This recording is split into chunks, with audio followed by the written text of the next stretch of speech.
Sorry. What's up, guys? Happy Sunday. It's not really happy at the moment. I thought I had everything kind of settled and set up and made one little adjustment and presto changeo, ring-a-ring-jo. Yeah. So not a happy camper right now. But I just have to see. So, okay.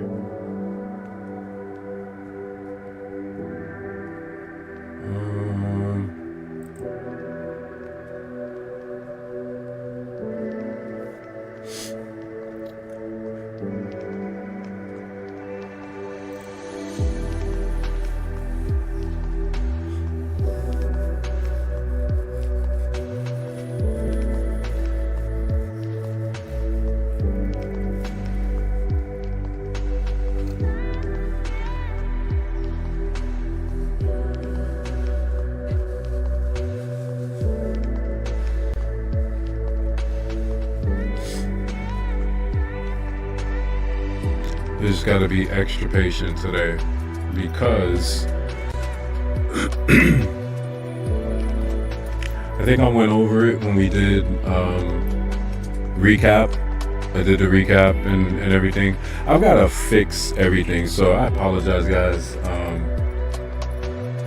I tried to update something with like one of the chat bots. I logged out. I added like one of the I believe it was Streamlabs bot trying to add it to the chat. Log back in. Everything was fine. I was sitting here, tested everything. Everything was great. Went to go change the title for today's stream for today, but that's kind of like a byproduct. I'm not gonna sweat that too much. Again, that's the aesthetic. That is not really pertinent to why I'm doing what I'm doing, but yeah, it's just annoying. So I have to figure that out. I have to figure it out.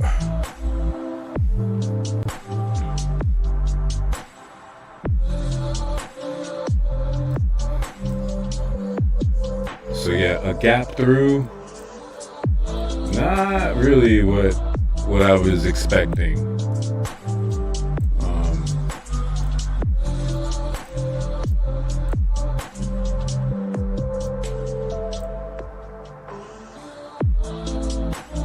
So if we play this per an opening range gap, gonna be something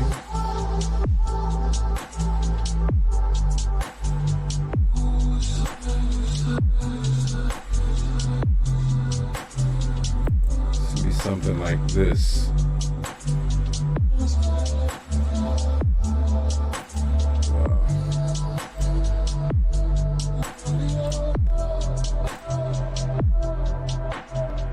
I should have needs to come up.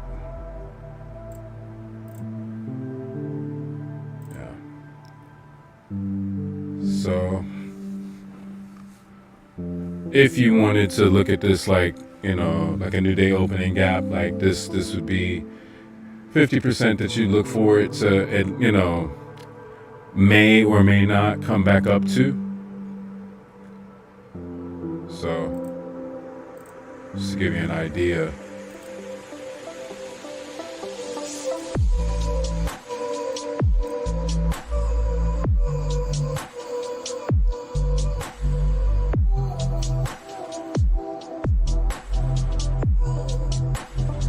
And I would take this off, but I'm not going to. I mean, I guess you could say technically it did, but I want to see what this price action is first. So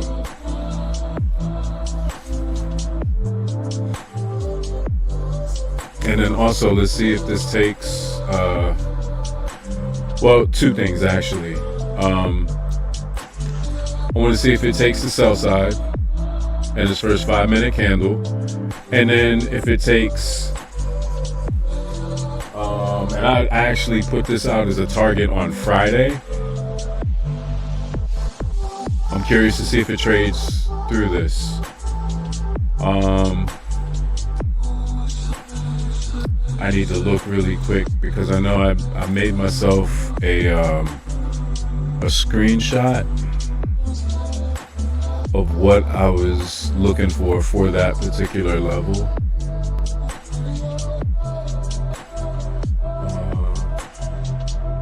2802.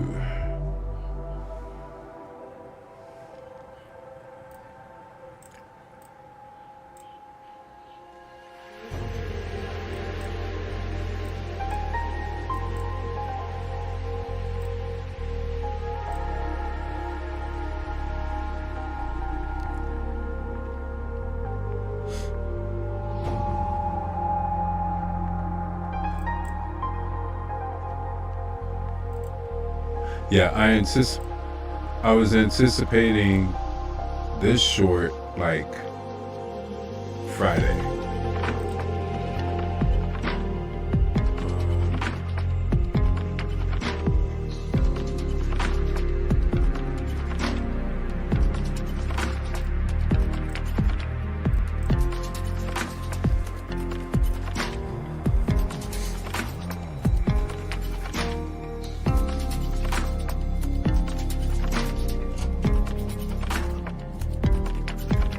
Unlike other days, we're not looking for a suit here.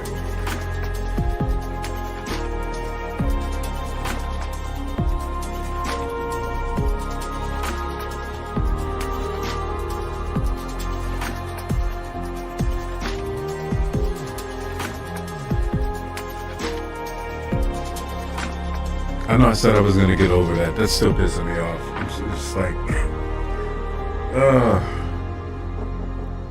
crying out loud, man.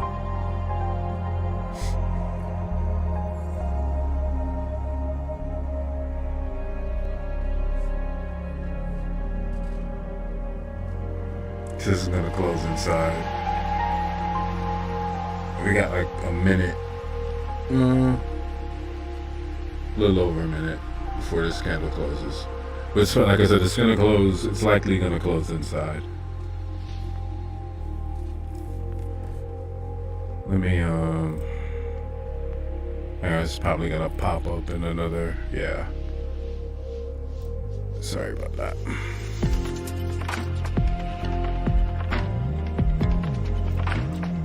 Just open the chat. I forgot to open my chat box.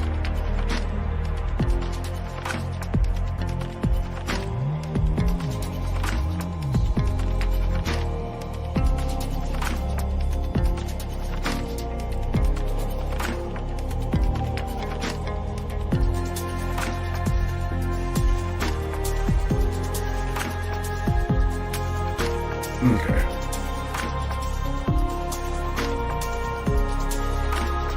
Alright, good to go.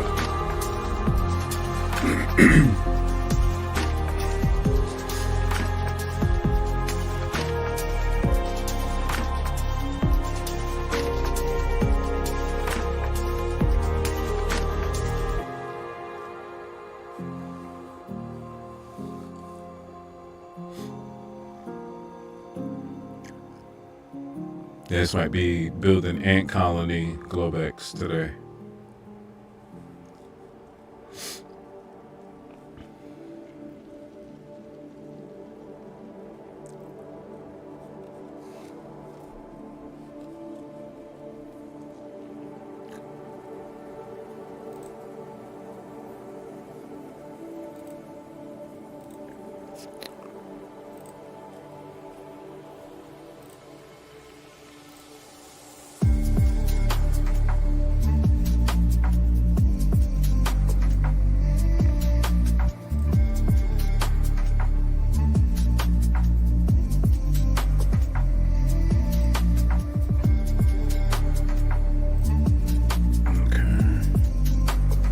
Alright, so everything's good to go for chat, looks like. So we're good there. Yeah, I hope you guys are doing well. Anybody have any anticipation for what they're looking for or what they expect this week? Looking for higher price? We looking for lower price? We have NFP coming up on Friday, but interested to hear what you guys' thoughts are about those types of things. Something else this week.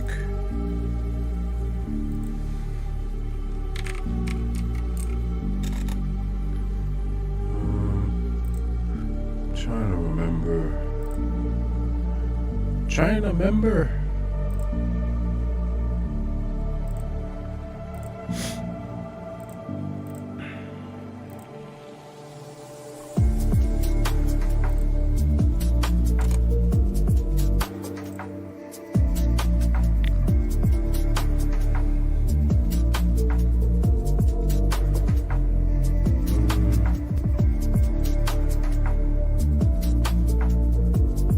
So Monday we have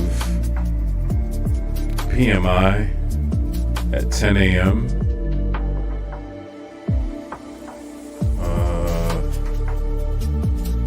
Fed member Bostic has a speech at 12:30. That should be interesting.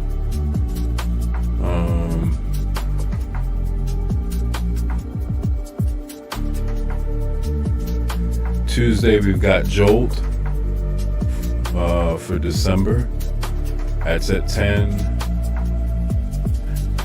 Red Book is at 8:55. So even though that's a low economic, it shows as a low impact economic news.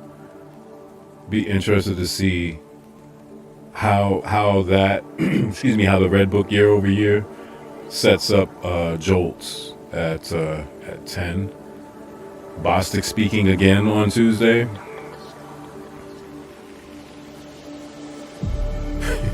Jefferson speaking Tuesday.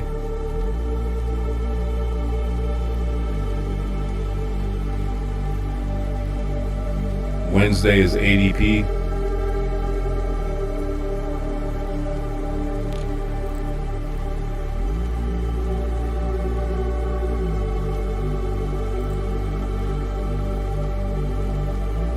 And according to what the consensus is for ADP,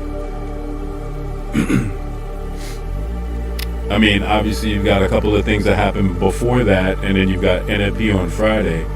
But the ADP number, the consensus is 150,000.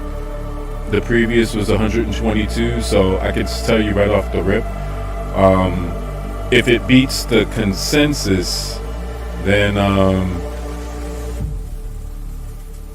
if it beats the consensus, then usually the way that report, I know if they say if it's higher than the expectation, you're going to look for bullish price. If it's lower, then you'd be looking for bearish. But we've kind of seen like some type of stagnation with those types of reactions from the market, especially if there's that kind of news that happens before another major impact driver like an NFP on Friday. So in other words, you kind of have to take those kinds of things with a grain of salt, really. But yeah, a lot of Fed speakers, not a lot, but if Bostic is speaking 2 days in a row, and then you've got Jefferson also speaking Tuesday ahead of ADP,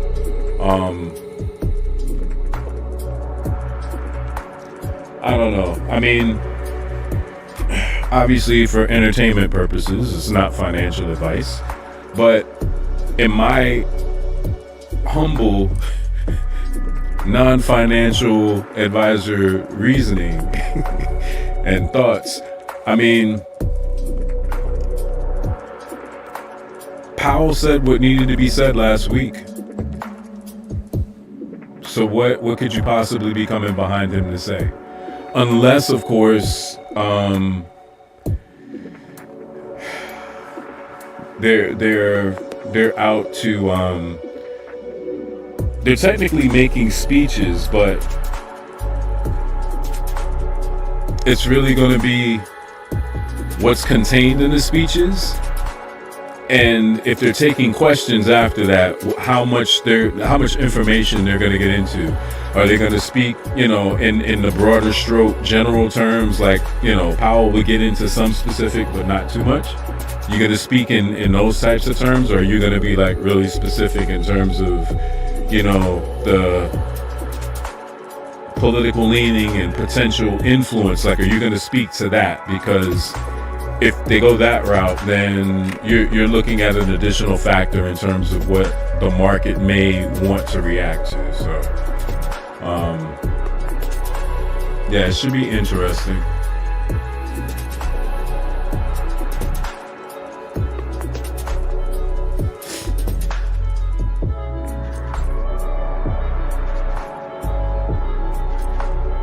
I am so upset. I'm sorry, I just can't get over that. It's like I spent a fair amount of time trying to make sure everything was good, and all I was trying to do was change the title. I hit my go live in OBS, and OBS was like, no, not today. No, sir. Alright. Rolling up on 620, we're still stuck. Stuck in the hole.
I don't know that we're gonna come back and take this. I think we're gonna sell off into this level. So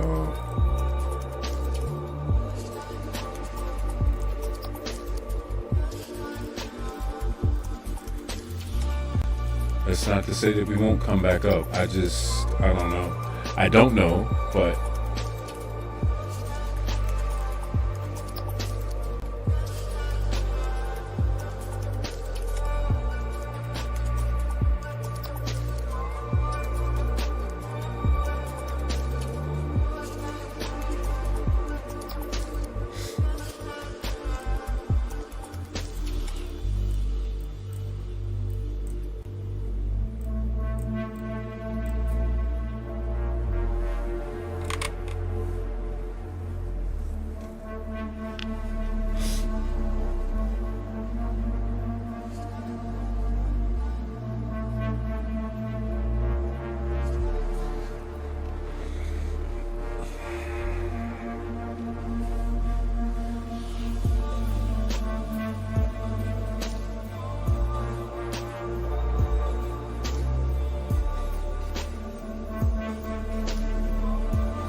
Yeah, not much going on.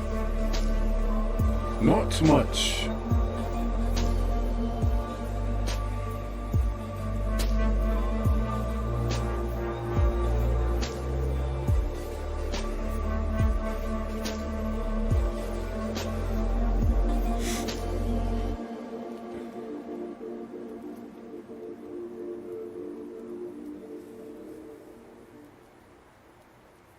Well, based on what this is doing, like at open, what I'd like to do, what I want to do actually, is I'm probably gonna cut the live short here. I want to see if I can sort out these issues with my interface for OBS and everything. Hey, what's up, Ismail? How you doing? How's your day, man? I'm not looking like myself. I had between OBS and YouTube tell me I needed to rebrand my look, and it did it for me, didn't tell me. So how you doing today, man?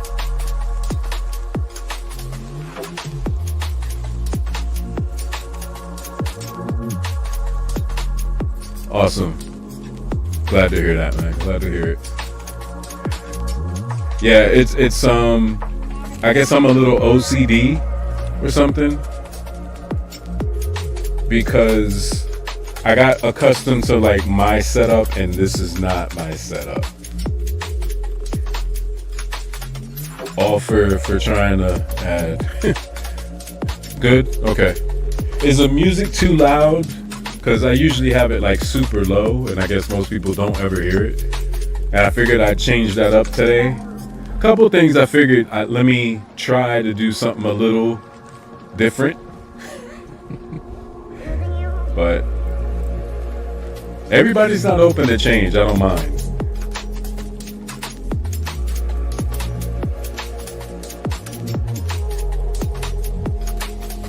It is okay. Let me turn that down.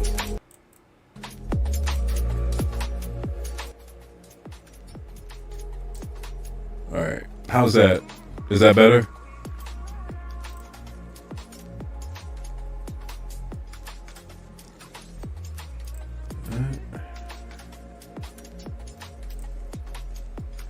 Really? Okay.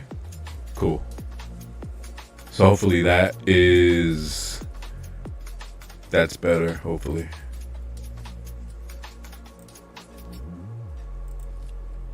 Is it? Okay, great. Thank you.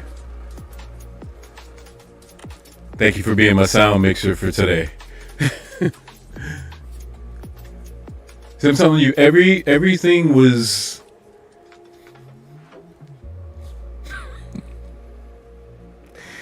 and presto changeo, rearrangeo. Trading, how's it been? Actually good, and I don't want to say bad. One of the guys that came into the channel, I was hanging out with him last week, Mario, or Motion. He's on YouTube as Motion Capital Trading, and just going back and forth talking about he was talking about like passing accounts and like his idea, like what he was looking forward to doing live funded. Not too detailed, but just kind of the things that we do, like once you reach whatever that threshold is, like what your plans are. And he was talking about like scalability and accounts. Well, long story short, I ended up picking up a Tradeify 150K combine through them, and I initially said I was going to wait until today, maybe do that, and got into the afternoon or Friday afternoon, and I actually saw a setup to take, but I waited, but I ended up taking it on that account, and I'm up like 1,000 with that one. Unfortunately, because there's the additional size with that account. The 50K didn't stand the same benefit. So Thursday night Globex. And that's what I was telling Mario, and I think I posted that community somewhere. But I had the squeeze on. I had maybe a 6. It might have been like a 6.5 handle stop, and I bagged 47 handles on that. So the account was up, and then I turned around what prop firm do I use? Topstep primarily, and I'm moonlighting on them with Tradeify, but primarily Topstep. So yeah, I took that 47 handle win, and I should have locked myself out Globex afterward. Excuse me. Didn't do that. Took the PM trade in the Topstep account. This is after I closed the Tradeify order. I closed that position, and the crazy thing is I can actually just scroll up here a little bit, and I can show you, and that's what some of these boxes up here are. So I was looking for this to be taken, this yellow horizontal to be taken out. The Tradeify move I got coming down, and I was waiting for it to finish. So I had one of these candles close short, and I'm like, oh, okay, I can get short. Finished. Didn't finish. It retraced, so I kind of gave back half of what I got on there. What do I think about my funded futures? Actually, I like them. That's really the only other prop firm that I've ever used. But I think that they're good. Your risk management pretty much has to be on point with them, and I think at some point I may revisit them. My first foray and go around with them. Well, and I don't know if they still do it, but it's been since last year. I know that they were, no, I'm sorry. I was about to misspeak. I thought that they offered a practice account, but what they were running was a trading competition, and I decided to do the competition with the combine with them. So I would say that combine got torched. It literally got torched. But but yeah, they're a company that I've had some dealings with, but nothing negative to say, about them. So they seem definitely on the up and up. And it's not like I'm the spokesperson or, give the green or the red light on certain prop firms. There's another one. I think it's Lark Funding. So that I prefer top. I do. Listen. I'm kind of. I was about to say something, and that word's been going around here, and I don't know how it's gonna sound. I'm gonna say it anyway, but I don't mean it in any other context outside of trading, to be very specific. But when it comes to companies, when I actually say, hey, I'm gonna kind of plant my feet and I'm gonna do something in one place that I've been working on, I'm a loyalist to that firm. And when I went through my trials and many errors, and I said, okay, which one of these firms am I going to okay, well, you understand. Yeah, not not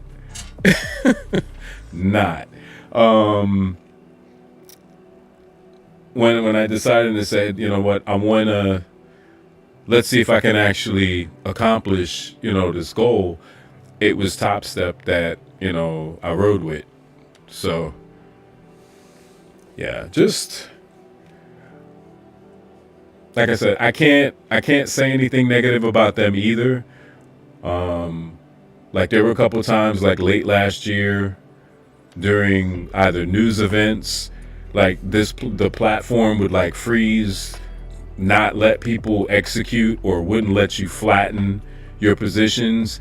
And each and every time, and I'm not disparaging anybody else, but I know that there might have been other firms out there that would have said, hey, that's the risk you take when you sign up, and it's not our fault in terms of data feed and all of that. But I can tell you, each one of those times, they made it right by the whole community. They literally, in one of the instances, and I kid you not, and that was kind of when I said, okay, like I might venture out, but I'm not leaving. They essentially, in one of those instances, said, hey, if you made a profit, you can keep it.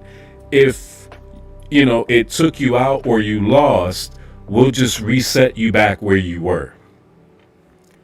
To me, that's like, somebody else would look at that and say, oh, well, you just gave people free money. Well, no, if they were already in a position and they couldn't close at, say, their partial or their final, like their terminus or their TP, like, you're not really giving them anything. They couldn't get out. So, yeah, I've never had anything negative to say. Now, some of the people, some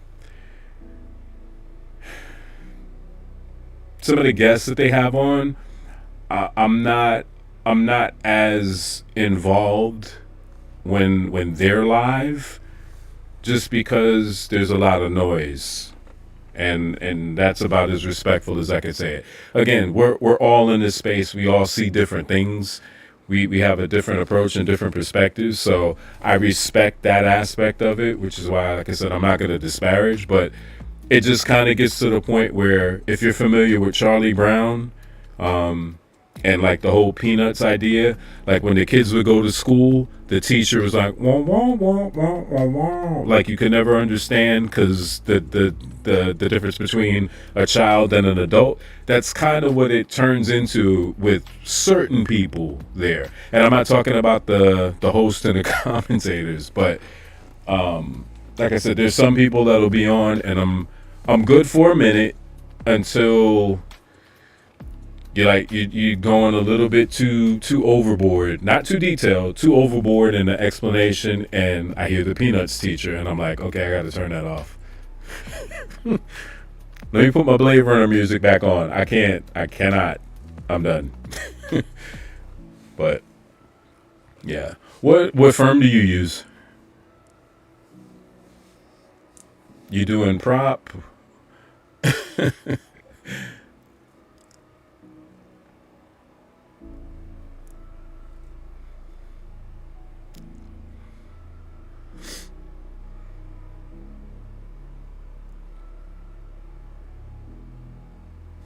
Oh, I need to pin.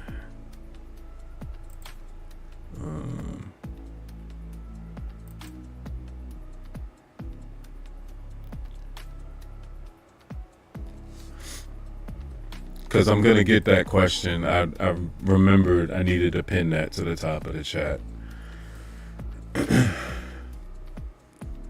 I don't mind answering that question, but I know a lot of people, like, when they ask me, what strategy is, like, I'm an Aquarius, so by definition, it's like I'm conventional. Absolutely not. Like I do stuff differently. So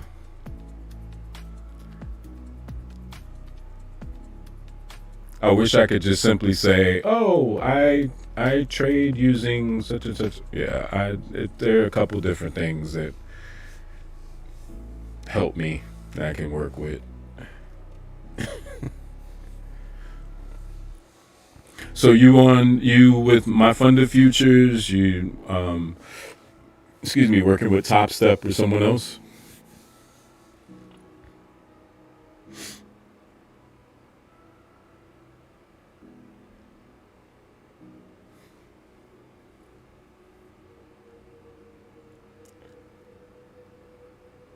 Man, this is like some Daniel Mr. Miyagi wax on, wax off. Like, this is This is not at all what I expected today.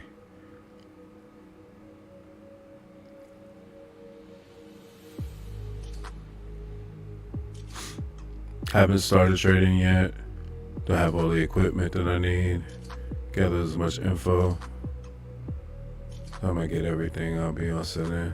Yeah, I get you. If I may,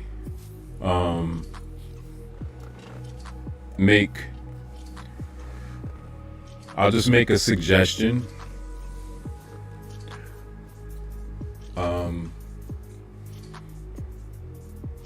If you're talking about like equipment and everything to whether it's like streaming or recording or whatnot, what I started with was okay, because I don't want to overstep my bounds. A lot of people will just be like, well, what you need to do, and I'm not one of those people.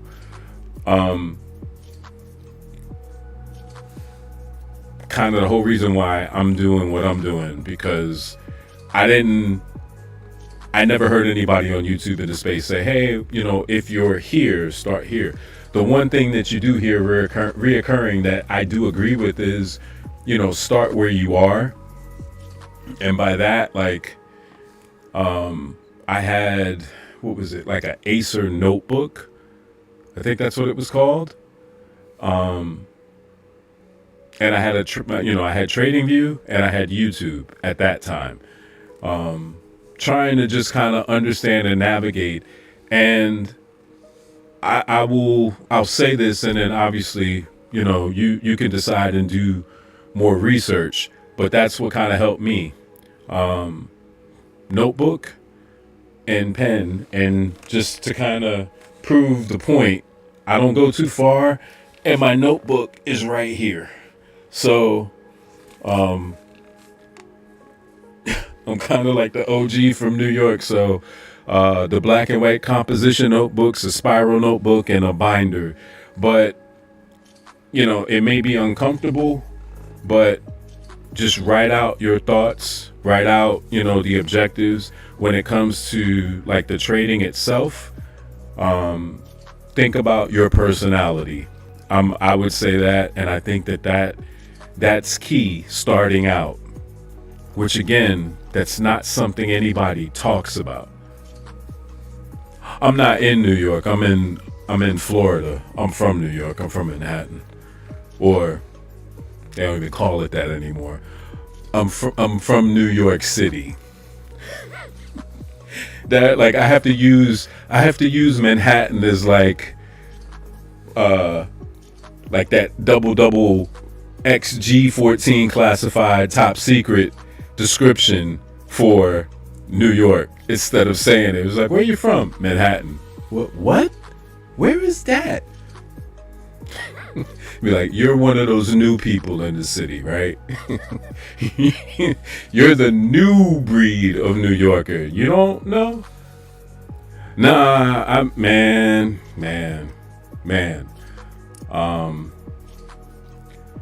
Nah, I'm from the Upper West Side, 145th and Riverside Drive. What used to be the original Riverside Drive. Man, you're gonna get me. I'm gonna start being homesick. But yeah. Oh, in Queens? Okay. Yeah, apparently, when I was in Mario's stream last week, it's like he used to live here, and he moved up top. I'm trying to remember. I think he said he's in Brooklyn. He's in Brooklyn, and it's just crazy. He went to Brooklyn. My military journeys and final, ending of active duty, I ended up basically in California. My mother was here. I was supposed to be here for like 2 weeks. So it was a wrap. It was a wrap. But well, just to think to get back to that thought, and then we could wrap a chat about city and places. I was just gonna say, like, make sure, just kind of write out what, not the dream list, right? But the things that you would want to accomplish, right? The to do, I call it the to do list. The things that you're trying to accomplish, and then be honest with yourself and say, okay, how patient am I? What's my mood like most of the time? How much time can I focus on doing something that I'm dedicated to doing?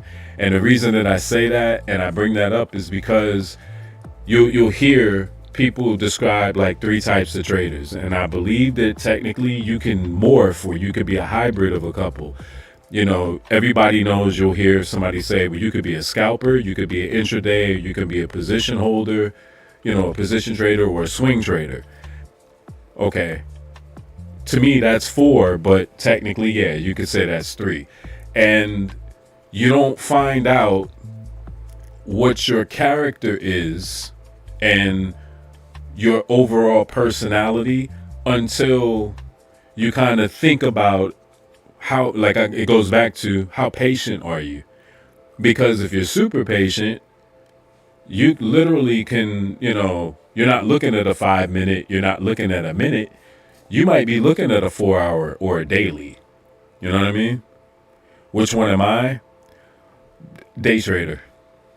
I've never, and the craziest, y'all gonna have to forgive me on this Sunday, because I hardly ever curse here, but I guess that's why I was in the Navy. They say, mouth like a sailor. I had a dirty fucking mouth before I got there. But anyway, I never thought, like, the whole high frequency scalper thing, I thought I couldn't do it. And I didn't spend a whole lot of time trying to figure it out.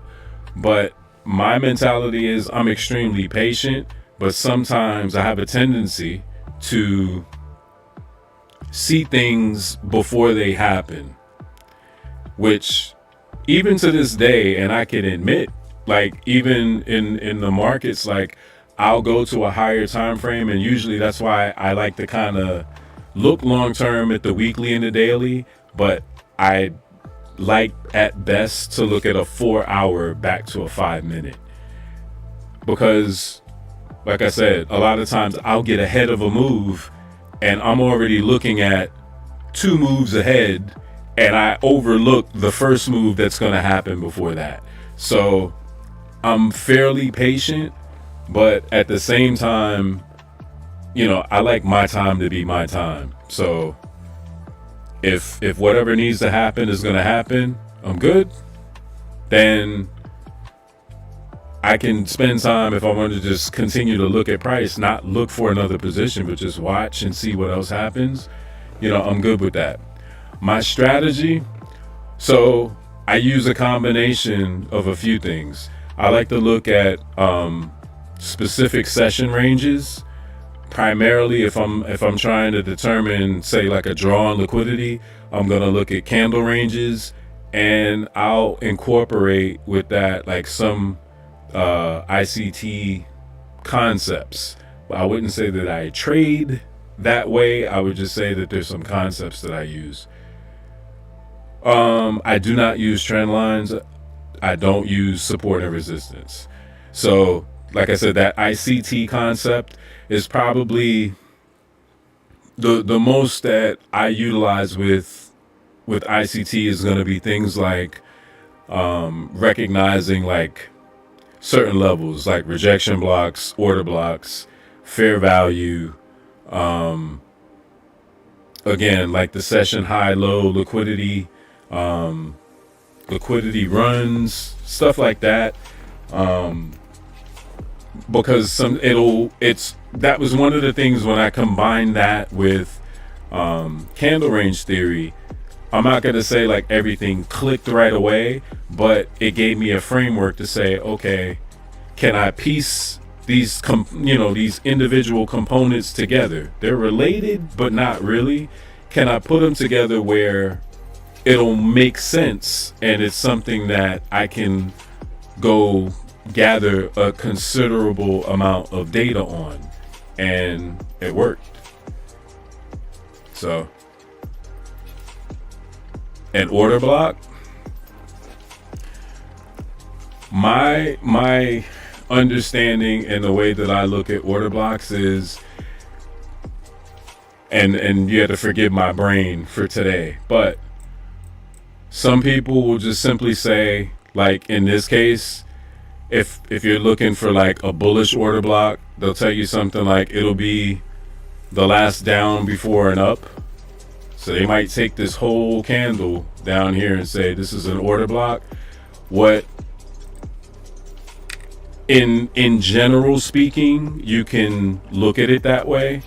However, going right back to understanding price and structure, there are going to be specific places that you'll look for, say, an area, a low or high or whatever to hold. So let me see if I can give you an example. And I don't want to go like hella far to determine that. So kind of like this area.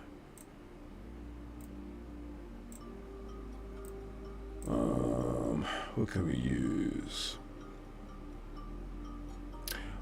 We can use this. And again, you're going to get differing opinions.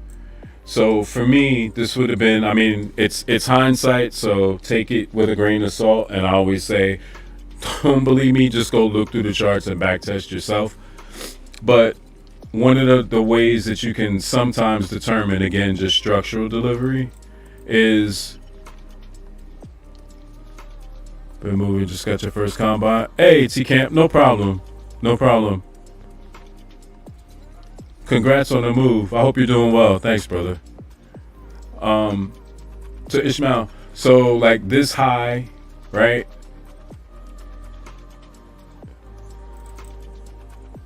Again, this is my perspective, so somebody would disagree, and that's fine. It's perfectly fine. This is a low, right? Defined by the two candles on either side. So I will go through it, because like I said, instead of watching the ant farm develop down here with price, we could always come back to that. And I'll kind of take you through this, because this is ultimately what I was looking at Friday. But when I say specific areas, the reason that I'm using this from Friday is because it's set up perfectly, actually. So you have the initial balance that completed at 10:30. So you had a low here, but you had a high, and then you had this low, and then you had a higher high, right? So you could have been waiting for this to break or for this to break for what's considered a market structure shift. I've been good, T-Camp. Thank you, brother. I've been good. Thanks. So at the point that you get at either of these, this is probably going to give you a little bit better understanding of where you're going, right? Where the order flow is shifting to. Again, a market structure shift, people use different terms. But the point that I'm getting to is, once you get a market structure shift, a lot of people, and it depends, and this is where like I divert somewhat from like I believe it's the ICT 2022 mentorship. Some individuals will say, okay, when you get the market structure shift, you're waiting for a fair value gap to enter off of, which you study it, that happens, but it doesn't always happen. This is an event from Friday where it doesn't. So there's an order block formation after these lows get taken out, and it's right here. And this is what I looked at. I didn't take the trade from here because in an overall sequence, this is the last up before the down candle, this one, because we don't have any other price that exceeds this level. And I'm sharing it and I'm explaining it this way because of what happened earlier in the morning. When I say that it's not an arbitrary last up before down or last down before up, it can't be arbitrary because it happens all throughout price. So every area isn't an order block. However, when you're looking at specific, again, going back to the whole, a specific session time or a specific range defined, the opening range, some people look at 9:30 to 10. I technically look at it from 9:30 open to 10:30 as the initial balance. So if after 10:30 something gets run out, right, I'm looking for something that's going to show me there's a high, there's a low, and then there's a higher high. And if there's a closure back inside, I'm just looking and saying to myself, are you going to take a low? You're going to take another low? Does it come back up? And then this becomes like what could be, and I'm probably going too far, but forgive me. This high, once it establishes that it's taken the amount of liquidity that it needs, this then becomes like an intermediary protected high. And it's an inter high because we're only on a 5-minute time frame. So it's a fractal perspective. Meaning it's not, obviously it's not going to hold forever, but it's going to hold long enough for whatever mitigation short that needs to take place or whatever liquidity or accumulation needs to be acquired before it gets run out. So this change or this breaker structure coming back up into this area, again, last up before this down, this order block, if you drew it out, there's no price that gets back above it. And I keep dotted lines on a lot of my rectangles, so I know what the midpoint is based on what I'm looking at. So no body closure above, which kind of confirms it. And again, you can wait, which is kind of what I did. So I hope that helps. Excuse me.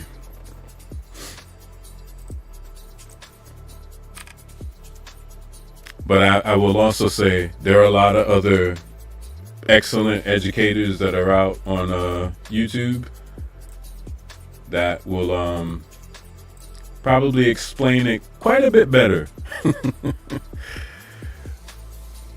Fair, yeah, it will. And that's why I say, like, the people that went through the 2022 mentorship,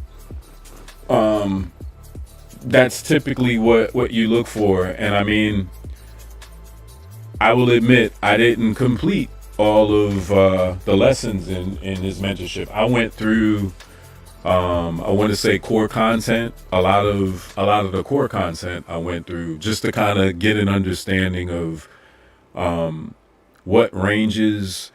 Once I got to weekly profile and his discussion of weekly profile and looking at what the initial range set for Sunday is and when you can determine mixed weeks and whatnot by Wednesday, that's kind of what eventually kind of brought me back to like candle range theory, just going through that. A valid order block should create displacement. Yes, it should. But if you've already had a structure shift that's taken place before, you can, and it's not, and you're right. So that's why I always say, like, my perspective, certain things, if it's happening at a key area, I'm not necessarily going to look for the displacement. But you're right. That's just an additional confluence to say, this order block is going to be valid and should hold. Who's my favorite YouTuber or influencer? Wow. So, damn.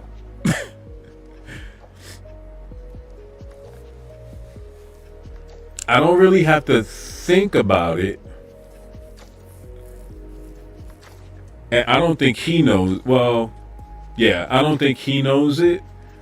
But there's this guy that also, interestingly enough, I don't even know how these things happen, but he also lives in the New York State area. But first name is Anton, and he's on YouTube as MentFX. The guy is fucking phenomenal.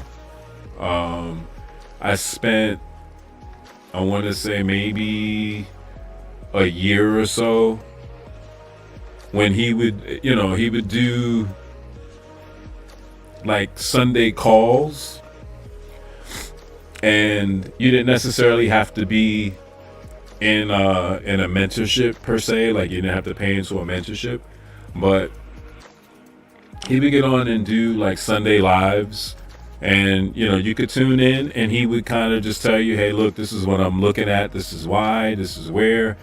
And it was very interactive to the point where I can honestly tell you, like, he allowed me to kind of do the thing that we should all do at some point, which is just like disappear. Like, once you figure out what your corner or what your niche is in terms of speculating or trading, once you do that, it's kind of like just disappear for a while, or go to your corner like I do here, even though it's live, and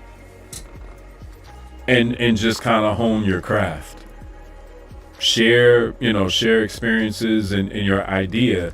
But his thing was just price. Does he trade for it? No, he will look at anything, and he has like his own perspective of price, but it's still within the confines and the context of how price delivers. You're still looking for inefficiencies, you're still looking for areas of fair value, you're still doing an external or internal. So it's the same core fundamental concepts, but I don't want to say he's out there, but he's created a language, in and of itself, for him to be able to understand what I'm looking for, what's gonna happen. So yeah, great fucking guy. Great guy. I would, off and on, like over the years, communicate when I was on Instagram, which I am no longer. We might DM back and forth a couple times, and it wasn't necessarily about, hey, what are you looking at for? It was literally just to be like, hey man, I hope everything's good with you and the family and whatnot. So really fucking outstanding human being. I don't say that about everybody, but for sure,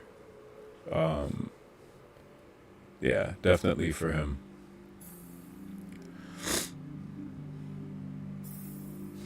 I will,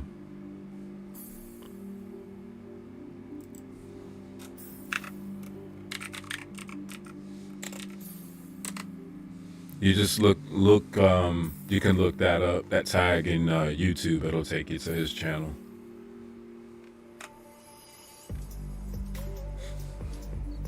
I don't know what the hell he's, I don't know what and how he's teaching now, but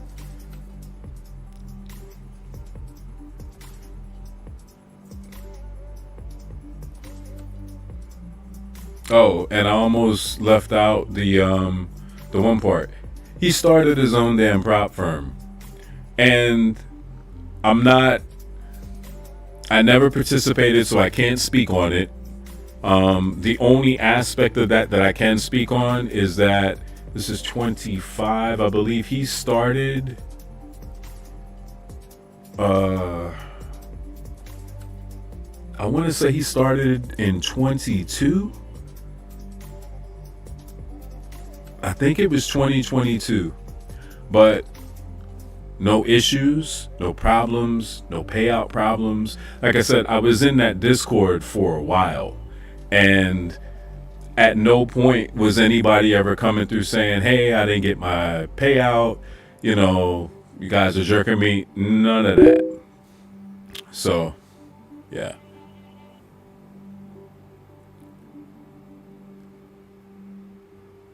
Yeah, I appreciate that, Ishmael. Yeah, I mean, it's going to sound corny to a lot of people. Maybe. I don't know. But, and you're probably familiar with the expression, especially being in Queens. And I grew up in the city, and all of my journeys and travels, it always seems like, again, water seeks its own level, right? But you always hear the expression that your word is your bond, and you don't break that shit for anything. And I don't have, I think I made a joke like a few streams back, and I said, look, I can't hide like my name and whatnot. I can't go anywhere and hide, but why would I want to? So I'm always going to keep it a buck, so it's like life. You could like it or hate it, you could love it or just can't stand it, but I can't ever stop being me. That's just the way it is. Now I do have to do what they call shut the fuck up a lot of times in environments like this, but it's not to hide myself. It's just we understand right place, right time for everything, and everybody is not always ready for everything at once. So I appreciate it, T-Camp. You too, man. Yeah.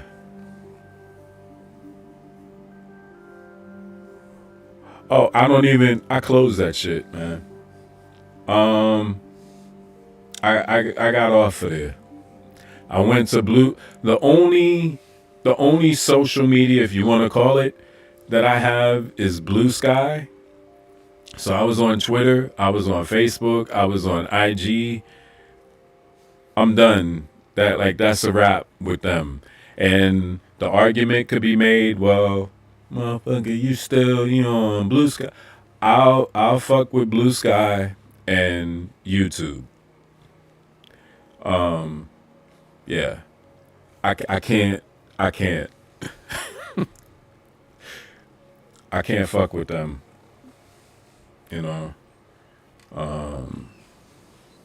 I can't fuck with them.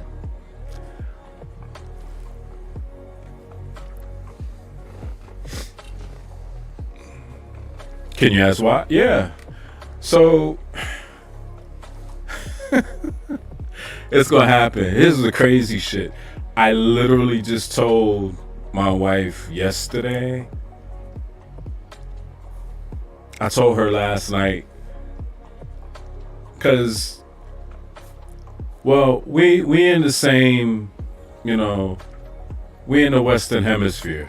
I'm gonna have to speak loosely and between the lines, but I'm gonna still keep the shit a buck. But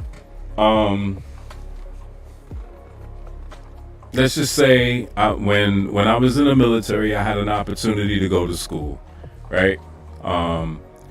From coming up and the way that my parents were very, very focused on, hey, just better yourself, go to school, whatever. Short backstory, and then we're gonna get back to why, and so it'll make sense to you. All right.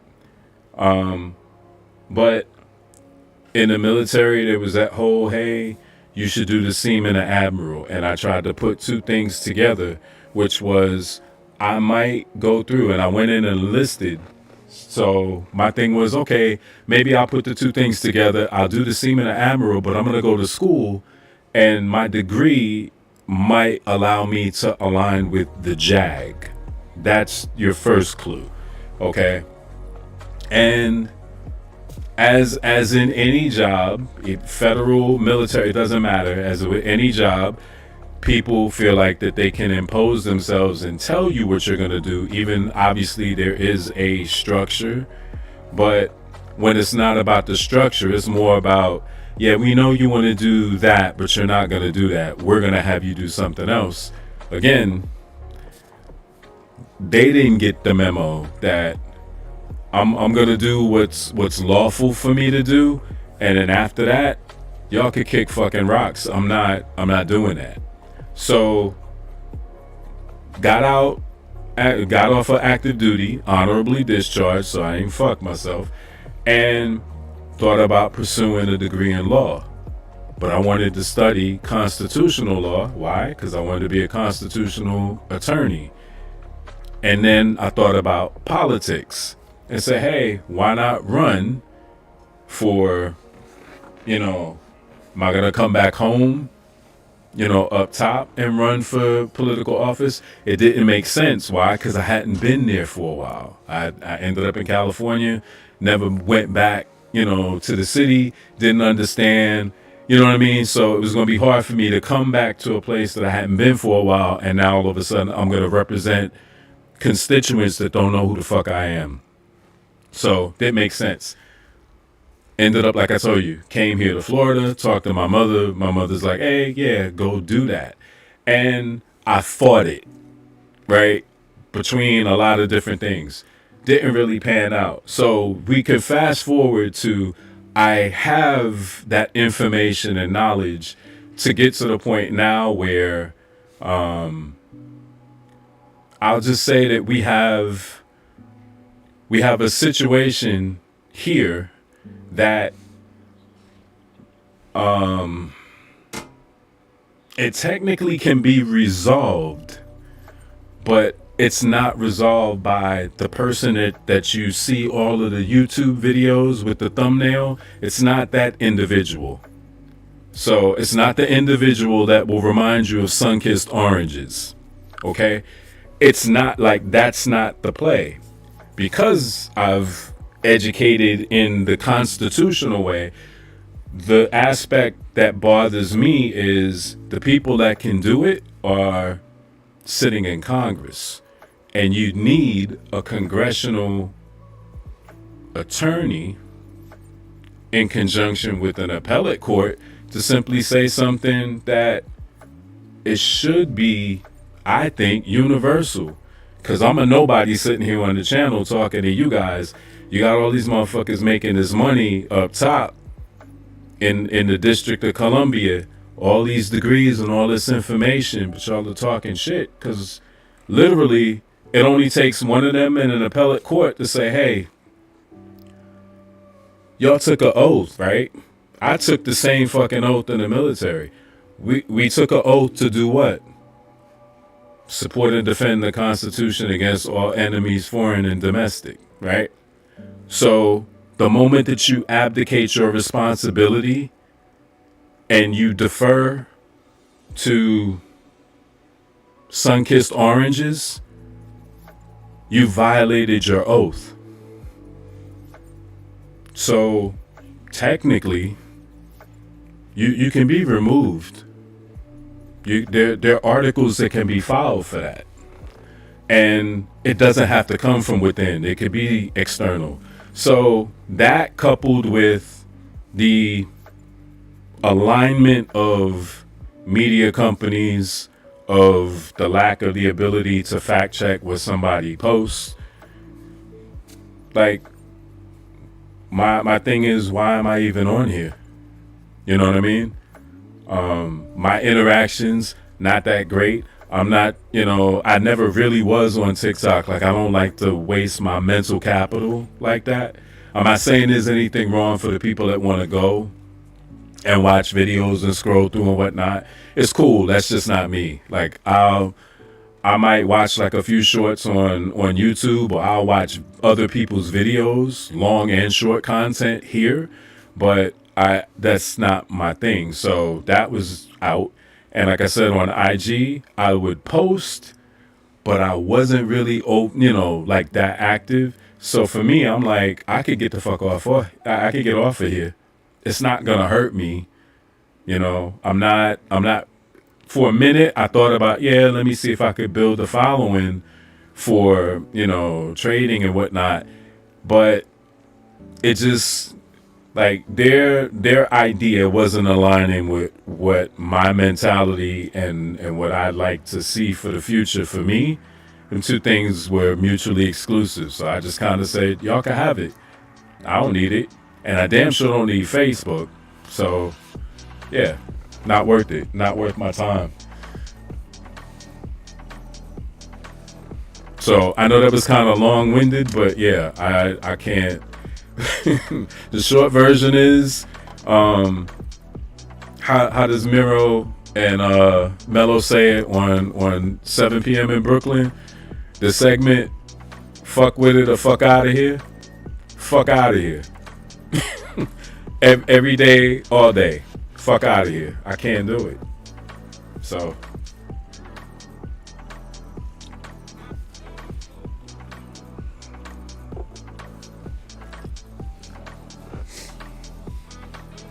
Anybody watching this back is going to be like, he didn't. Yeah, I did. So, if I lose people behind it, like I was saying earlier, it's no skin off my back, because kind of like you probably already know, and that's one of the things that I try to tell my people here, because my old lady's from the South, so I'm not gonna say she doesn't understand, but she's never been exposed to the dynamic of, in an environment where if somebody's not fucking with you, they're not fucking with you. They're not speaking to you. They're not smiling in your face. And I'm a little older, so I'm not talking about the crap that goes on now. I'm talking about many years ago, up top. Everybody going about their business to get done what they need to get done. Now, if you stop and you ask a question or whatever, if it's not impeding or infringing, somebody may, quickly tell you, you gotta go, whatever. But if you do that and somebody looking at you like, the fuck and you just go on about your business, you don't get in your feelings about it. And that's why growing up in that kind of environment, I could look at it and say, okay, that's cool enough. Like, I know where you stand. So I'm not going to keep going, oh, excuse me. I know where you stand. You be good. Down here? I mean, they do it now. They do it now. But, there was a time where, folks might not be able to stand you, but there may be an opportunity. They don't like you, but you might be in a convenience store getting some water or buying gas. So, as I like to say, you don't really have to like people in situations that are transactional. You know what I mean? You have to tolerate it long enough to get your profit out of them, and then they're gone, and then you could go back to not caring anymore. So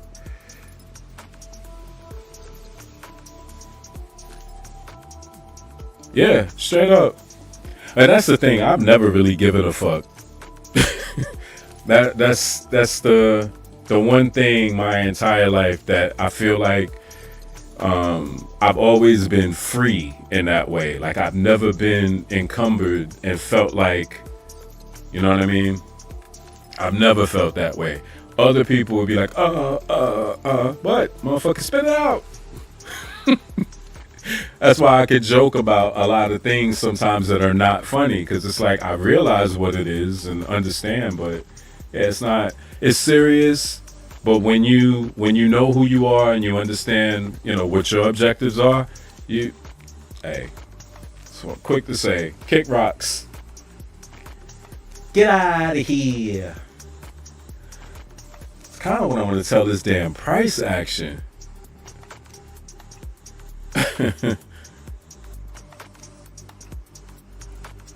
Yeah, fellas, I don't.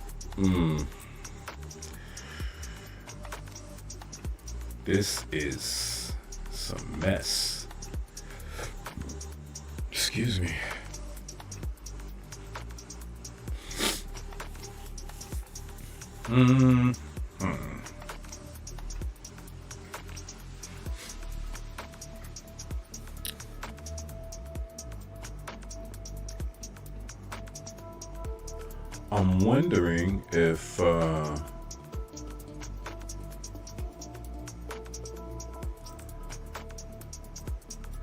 I'm wondering if we're coming back up.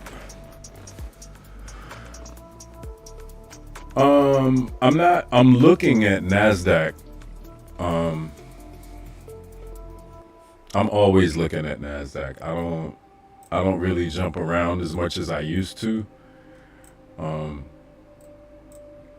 If NASDAQ gives me fits, I'm just like, I don't know why you acting like that. And I might open something in paper trade or whatnot. And usually it's copper.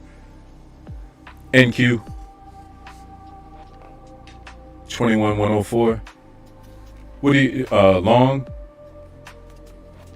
You long, TCAP? That might not be a bad play, but until this 6 p.m. plays out,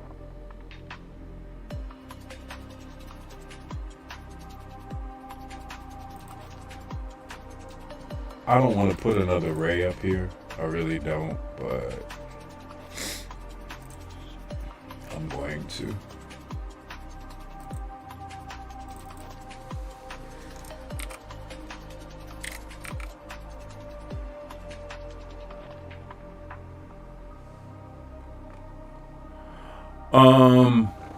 Yeah, I need to stop though, probably.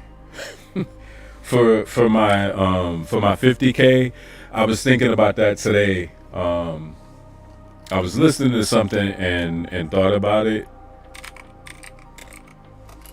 and figured I might want to slow down and just kind of ease my way in.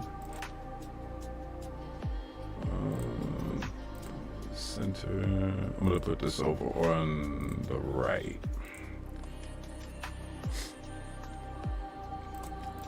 Because I don't want to keep this up here like that.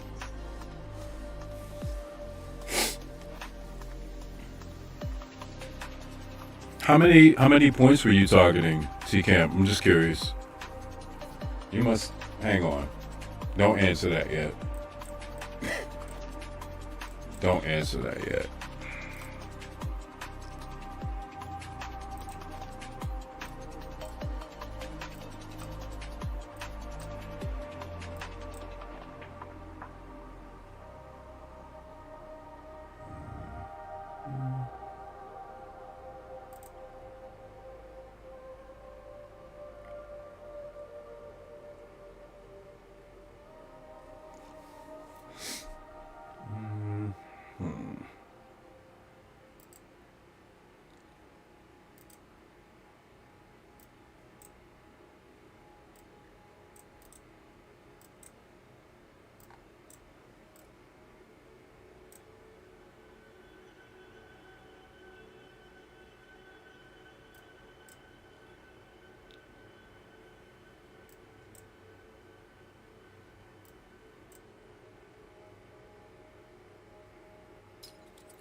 One to two.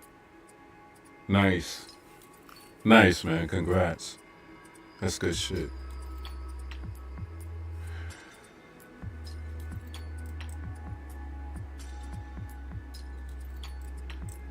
So this literally is your Globex opening range, which is crazy.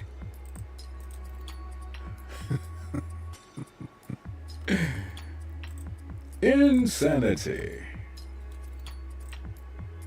It's literally the range.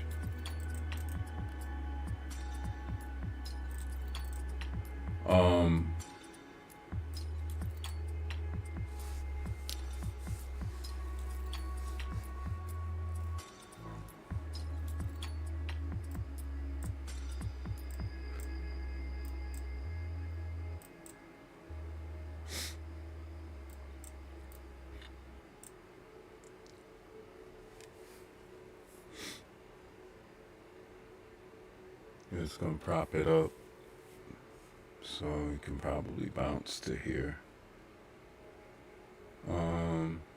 Let's try that. Order filled. Let's see.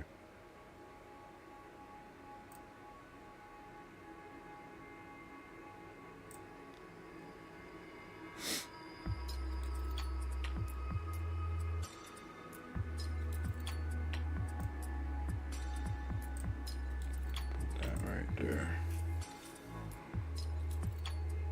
Order Nope. filled. Nope.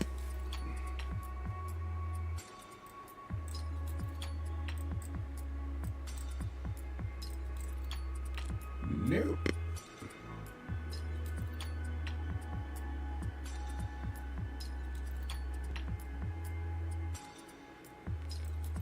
Yeah, there's nothing else to stop it. That's why I marked that. I thought maybe this would hold, but yeah, we're gonna be short.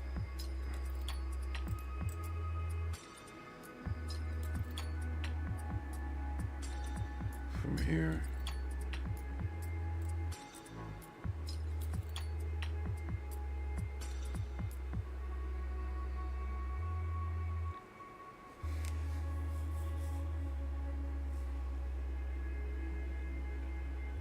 When our supply and just drop, yeah. Yeah. That's why I'm in my practice account. That is exactly why I'm in my practice account. But you know, I take the positive with that, and the positive is I like to know right away if I'm wrong. So that kind of stuff, even in a practice, even in a combine, doesn't matter. I don't care, because the quicker you let me know I'm wrong, the better off we can move on. You know what I mean? So, let's see.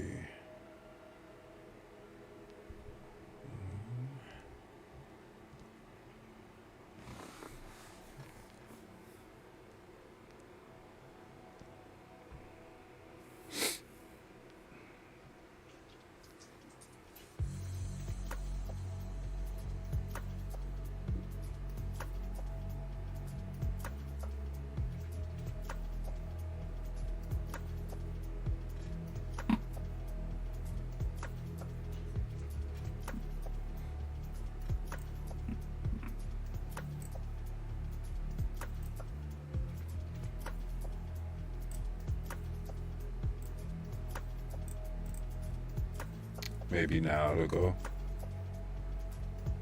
But that's too, I don't like that, but it'll probably go here. Order filled. We'll try it again.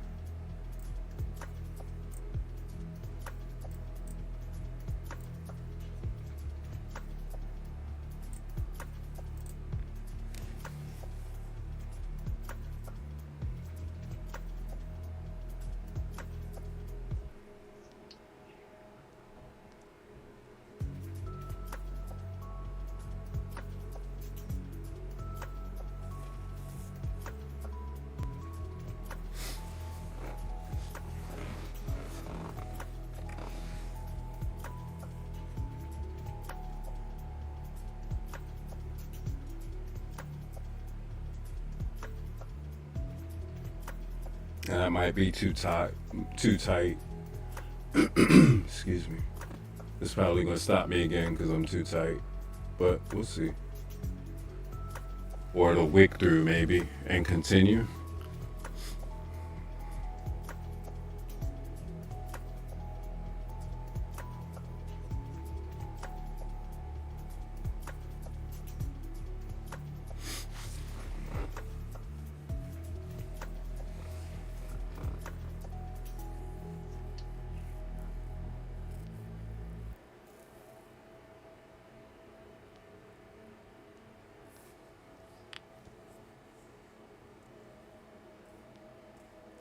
Yeah. Yeah, I'd like to think that it's going to reach back up. And like I said, not necessarily to close the gap, but it's a reasonable expectation, but doesn't mean it has to.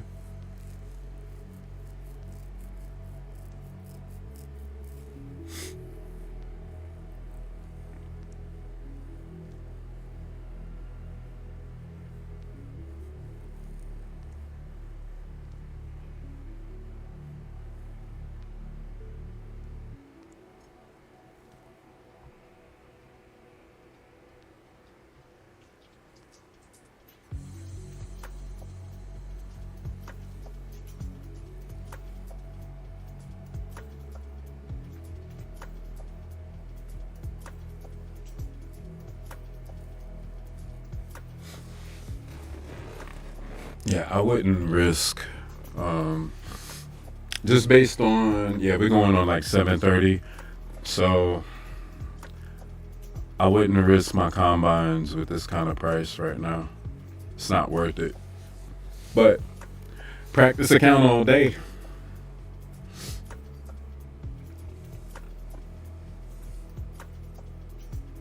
Because the closer we get to 8 o'clock, one of two things is going to happen. It's either going to run long, or it may,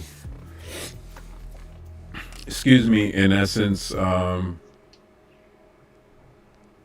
we've already got a tap back in here. Yeah, I'm going to hit stop. Order filled. Yep.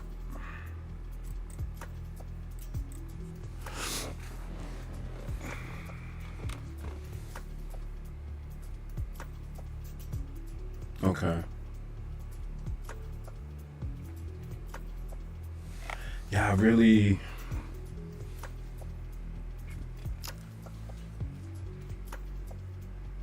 I don't know. I still feel like it's going long. I understand what you're saying, and you're not wrong.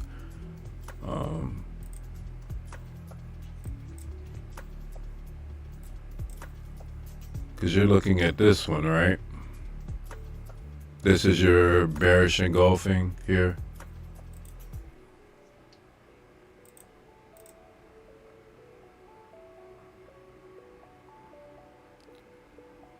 Yeah. So that's what I say. You're not wrong, but we're literally in here, so it's kind of like I'm looking at where it's pushing from, and my positioning was just not good. I mean, it's easy enough to say, probably put my stop down here, it wasn't going to hit, but that wasn't going to be realistic. Yeah, so, yeah, I was just too tight. I think it's going to run to the buy side.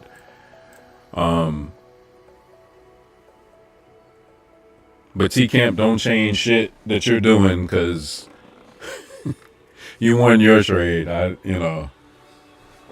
My two practice smell barbecue in here. Barbecue chicken. Yeah, I was just too tight with the stop. But yeah, I think we're long from here. Now, I will say your bias, I think, is correct 100%, because that is, I don't even know what just came out. while there are areas of fair value, you have lows that are sitting there, which means kind of like this move back. At some point when price does run short, you may very well have a low resistance liquidity run, so that might be a really good run short at some point. But I'd honestly like to see, and we're on a 1 minute, so without causing everybody to have to start drinking carrot juice for your eyes.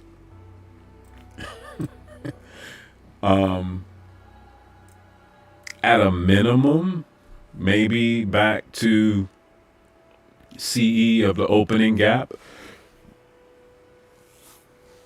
Excuse me. And ideally, maybe back to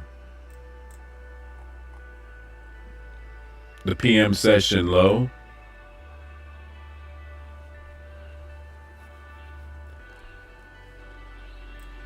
Just tap and go. I don't know.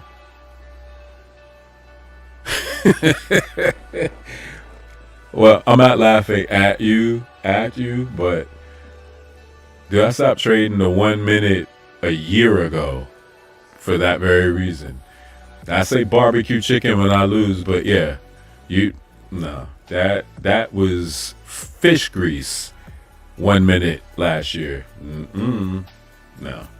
It might be why I'm not crazy about fish now. Been scolded too many times. I'm not doing it. No.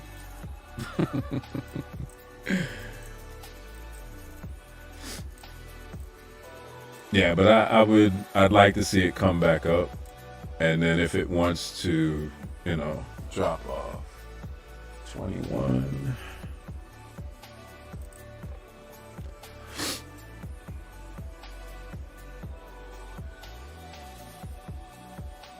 And that might be the play. But as my life goes, I'll probably be at work when we get this move back. But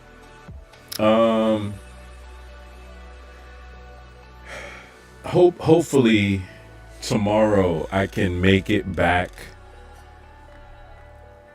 early enough to catch like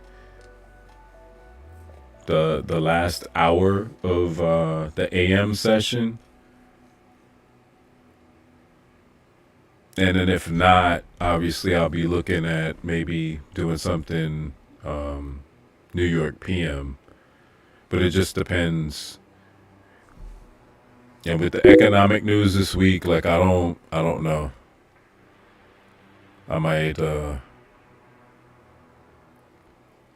might be on the sideline. Just depends. I'm trying to see what's being. Oh, okay. So I left my FX book up, so that's what that pinging and popping is. So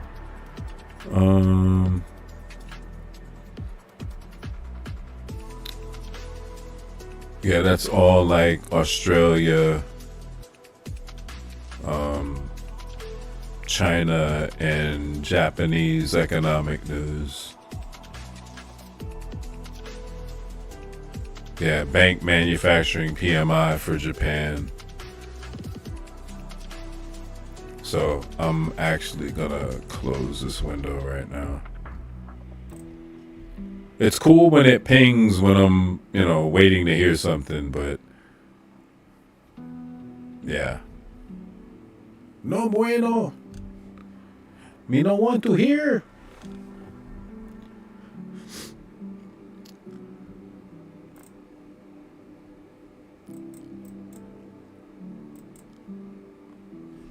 Yeah, this is gonna be. It's gonna be one of them slow walking a mile kind of moves. GJ? Okay.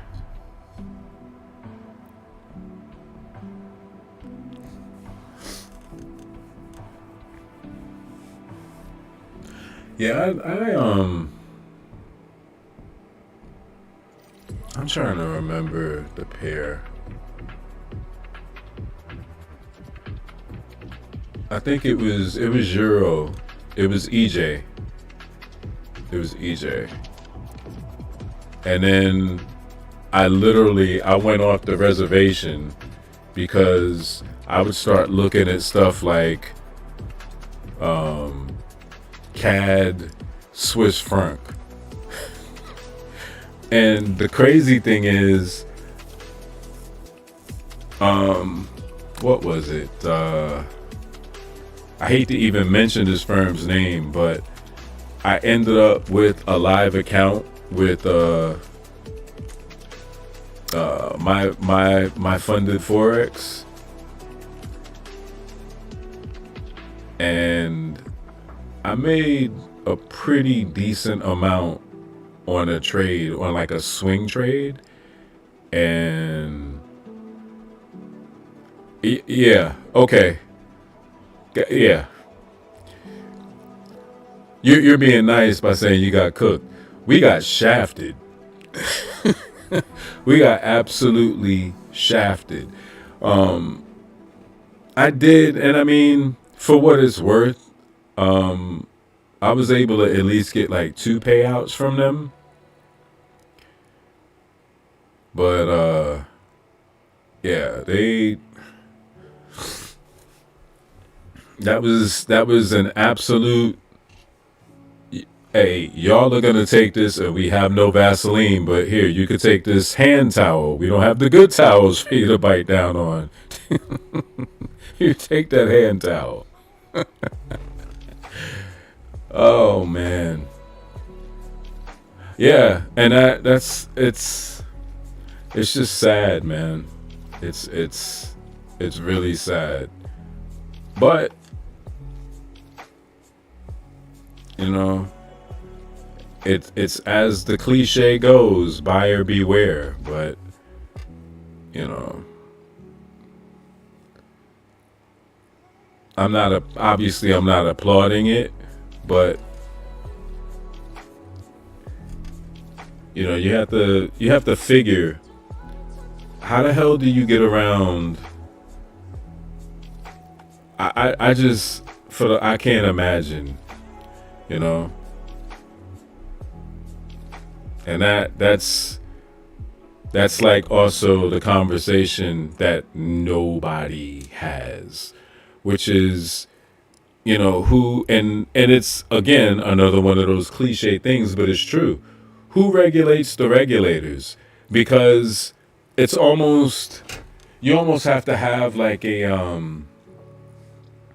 man, I can't even believe I'm about to make this reference, but you almost have to have an independent oversight committee, kind of like they once upon a time had when it came to casinos. Because you could have the regulatory body that could be influenced or bribed, but you have an independent somebody that could look in and say, hey, that's not above board. Like, that's not something you should be doing. But when you're talking about, you know, these different firms and, you know, your primary and secondary liquidity sources and the whole fucking A book, B book, like somebody, I feel like at every juncture before those types of things happen, people know, you know, people know. I would be hard pressed to think that nobody, from a standpoint of like the consumer protection aspect, like nobody knew. Just suspect it. You don't have to accuse me. You just say, hey, we think. We can't say there's impropriety going on, but we, you know, to at least allow your consumer base to kind of start looking in and asking questions. But yeah, that wasn't even a rug pull. That was another Charlie Brown reference. That was Lucy holding a goddamn football, telling Charlie Brown to come kick this ball. That's what that was. Come on, we're going to give you payouts. Laces out. Come on, psych. Completely fucked. Messed up in the game.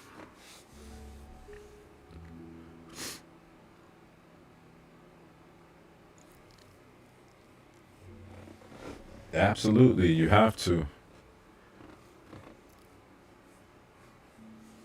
You absolutely have to.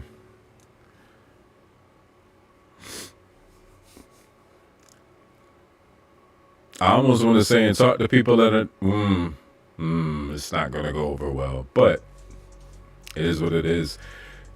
Talk to people that are not influencers.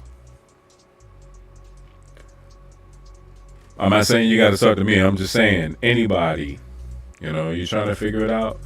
Somebody that is not going to be biased or impartial.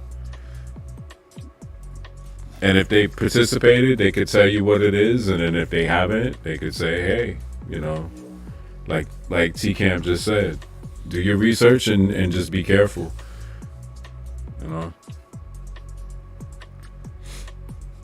Exactly. They're gonna. Oh, she's gonna. No, she won't kill me. She's probably gonna look around or look over the monitor when I say this. But there's a movie that I like that if I put it on, I don't even have to push play on it. But there's a movie called Sorry to Bother You, and T-Camp, when you say that, I was just gonna say, that's right, bro, Ham. Like, my wife can't stand that movie. Cannot stand it. I go to put it on, she's like, but it's a good movie. Damn, I kind of just did the same thing, but I'm not gonna reap any financial benefit from that. So, yeah, if you're interested in something that might, well, first, before I say, has anybody seen that? Have you seen it, T-Camp? The whole premise of what that's about, I think, I'm not gonna call it genius. I think it's out there, but it's funny as shit. Yeah. Fuck it, when I get off, she's here. We might watch that tonight. You wanna watch that? You sure? I don't think you're sure. Not even, huh?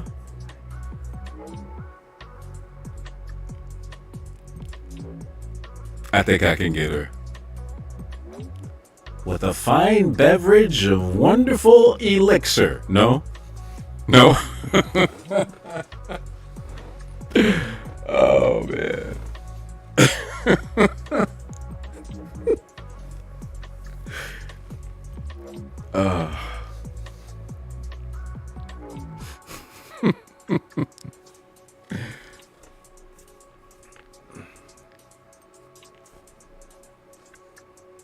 Oh, it's crazy.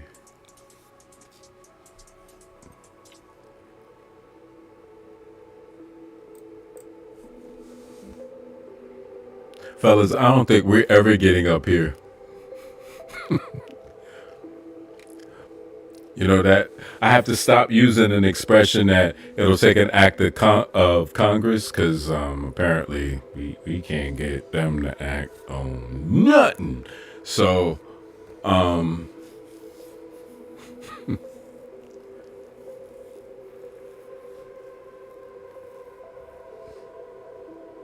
we have 15 minutes before 8, so I'll give it until like a little after 8 just to see. We should get some kind of a liquidity pop going into the beginning of Asia. So,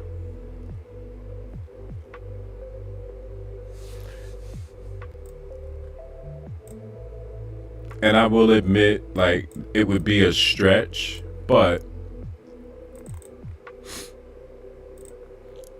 to clear this before, let's say before 8, and to come back in, like to see something like that. That's kind of janky.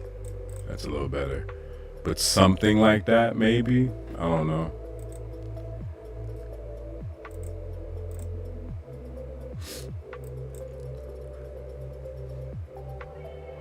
Let's take a quick look at the daily.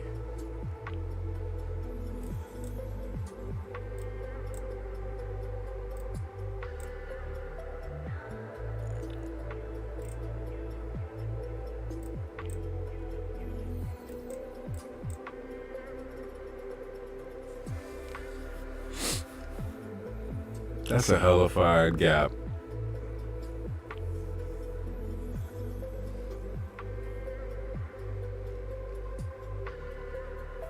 That is an extremely big gap.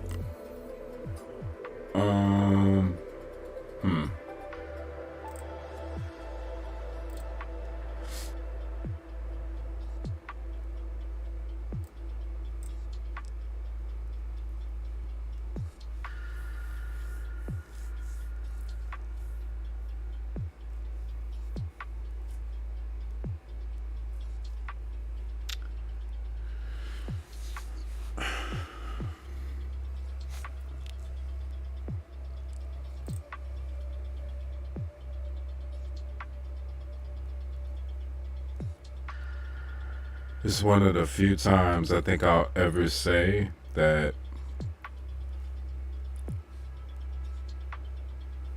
if we literally run out both sides here and we don't fill this in some fashion,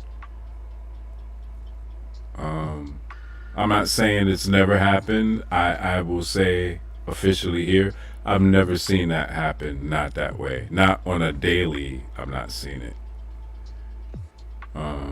Not to this degree. Not to where you have a buy-side extreme soup.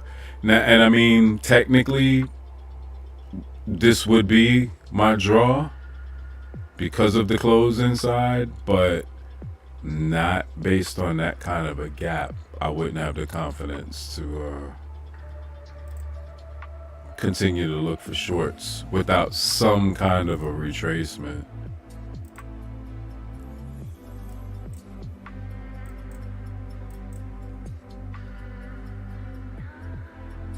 And get rid of all of that.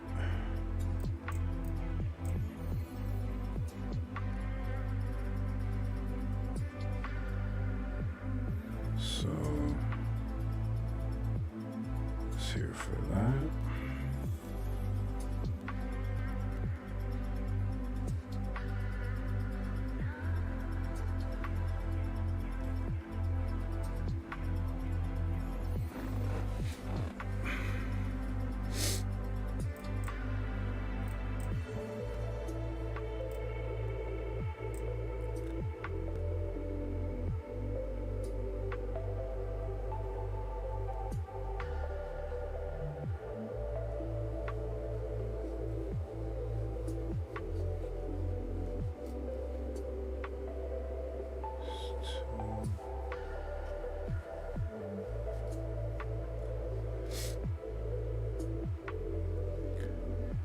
Yeah, this is just gonna be wonky, I guess.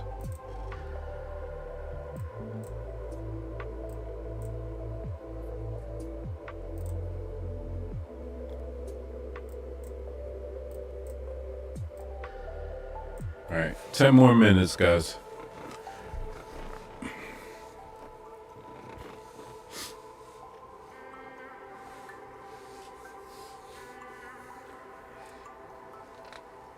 Diez minutos, señores, hombres.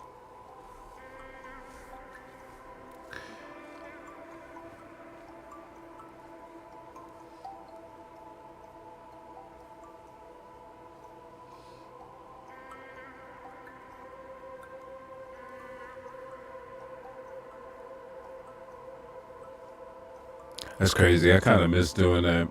I used to when I was in the military, like if I called and I could, well, I only did it to my mom like maybe once, but you know, we grew up doing like impersonations, primarily my brother and I, but we would act like somebody else. We wouldn't act like us. And the one person that we could always get, it wasn't necessarily like my mom, but we could always get her sister. We get my aunt all the time.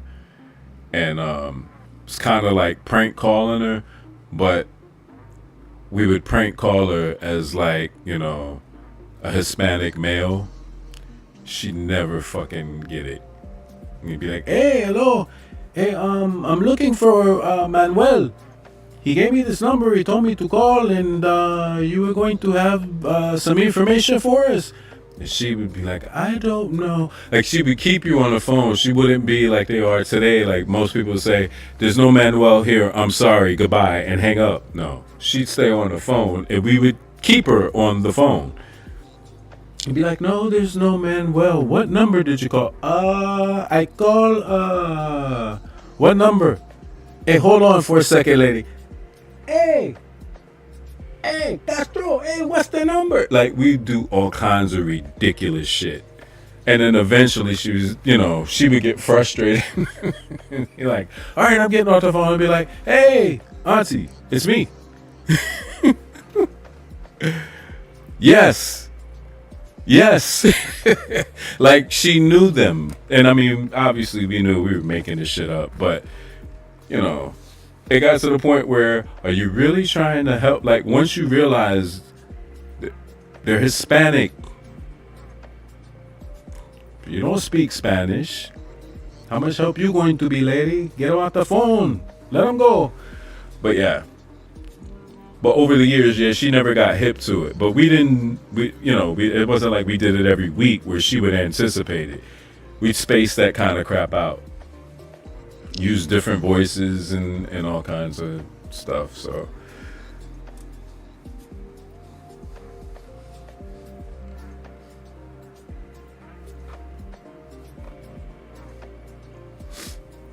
gotta be careful doing that now.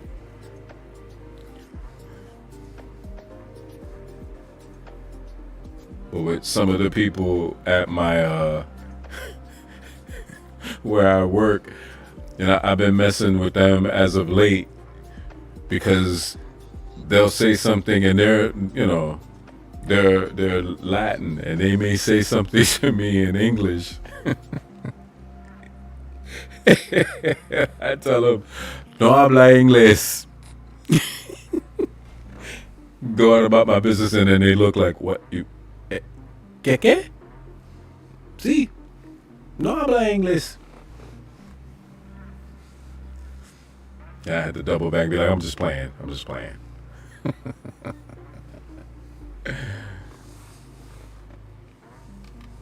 Like, what do you need? Get out of here, man. That's not funny. It's not funny. You playing games. We need stuff. Okay? Don't do that. It's not right. You're not right in the head, man. It's not cool. I tell you what's not right.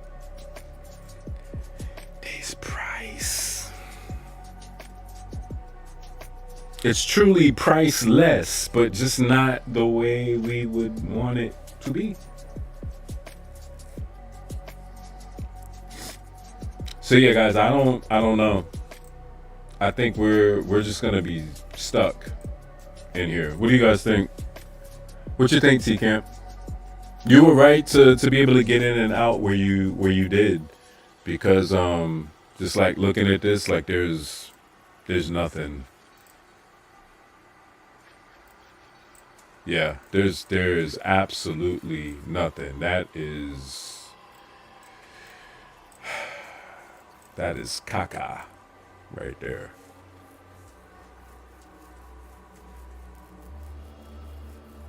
Yep.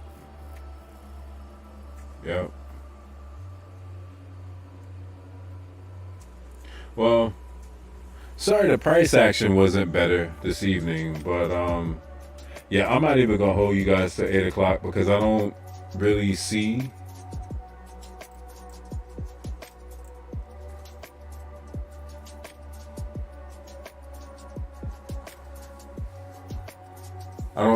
where we're going. I mean, I'm still leaning long until this basically gets invalidated. We get you get a closure through below, and then maybe run this out. But if this continues to hold as support or as a mechanism to allow buys, you can infer that at some point we'll get up here. Just don't know what point that's going to be. And yeah, I don't know, man.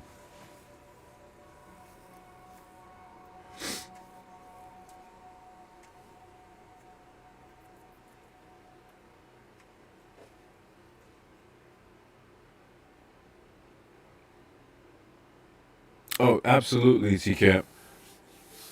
Absolutely. Yeah, I'll see you next time, brother. I appreciate you for coming through. You have a good evening. And I'm probably going to follow suit. So, I'm going to roll up out of here. Ishmael, if you're still here, I appreciate you for hanging out. If you have any questions about anything, man, you could always hit me up. So, I got you. All right. All right. I'm gonna split, and yeah, like I said, tomorrow maybe the late AM session before London close, and then potentially tomorrow PM session. All right. So I'll see y'all later.